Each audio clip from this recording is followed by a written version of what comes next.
if you don't have $69.99 a month for Sales Navigator on LinkedIn, but you really want to be able to do advanced searches on LinkedIn, or maybe you want your team to have it, but you don't have the budget, this video is for you. And I don't think LinkedIn will like me for sharing this one, which is why it's a video and you won't catch me posting it as text on LinkedIn.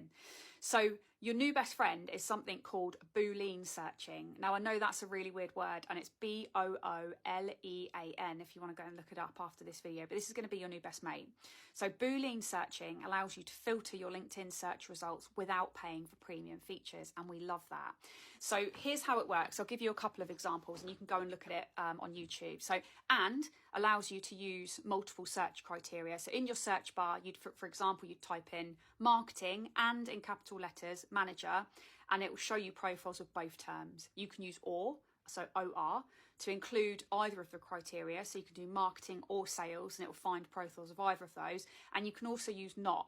So that one would exclude certain terms. So you could do marketing, not sales, for example, and that would exclude profiles that mention sales. There's also two more. You can use quotes, which would allow you to find profiles of an exact title. And there's another one, which I can never say the word properly, but it's like parenthesis, and you can combine the terms together, which refines your search criteria. So with these Boolean search techniques, you can find exactly the profiles that you're looking for without needing Sales Navigator. You are welcome.